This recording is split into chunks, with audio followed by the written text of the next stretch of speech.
This is Jonathan Agger, Fifth Pro Boxing Fans, joined by trainer Ben Davison. Ben, we saw that Spence and Crawford is not happening.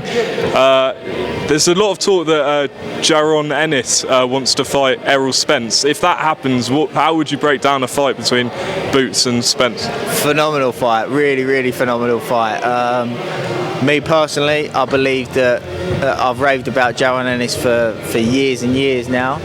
I believe that he will more than hold his own at that level. That's a fantastic fight. I really highly rate Errol Spence as well. I'll be very interested to see how Jaron Ennis deals with somebody of that level, but somebody of Errol Spence's style as well. He doesn't rush. He's a very composed, steady pressure.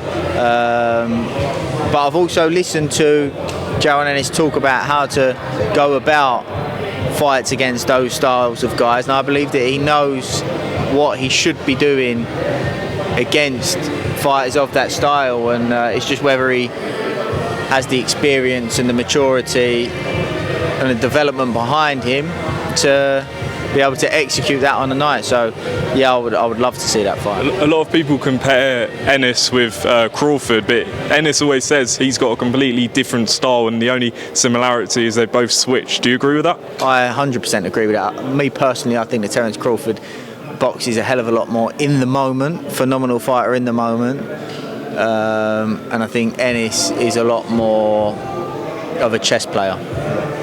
And just finally, it's a bit early to say, but if Bivol wins against Ramirez, it looks like Canelo might rematch Bivol. If you were training him, how would he go about making the adjustments against Bivol? What adjustments would he have to make in a rematch? Efficiency. I think Canelo went for a stage in his career where earlier on people used to say, oh, he gasses out. It's because he was a bit inefficient loading up.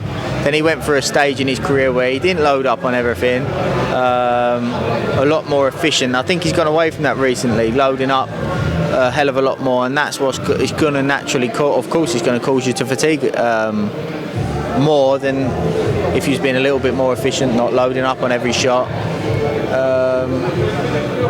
I do think that people talking about Bivol's size, I think that Canelo is capable of overcoming the size difference, but Bivol also got his tactics spot on.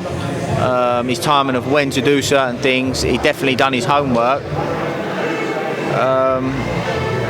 It's an intriguing fight. I think that Canelo's positioning as well was a hell of a lot worse than I've seen it when he's had his better performances. I did, straight after the fight, I thought if that rematch happened, I think that Canelo will come out on top, but I know after the Golovkin fight, I'm not 100% sure. Fantastic fight, and I really want to see how what adjustments Canelo makes going into that fight, and also what adjustments Bivol might make.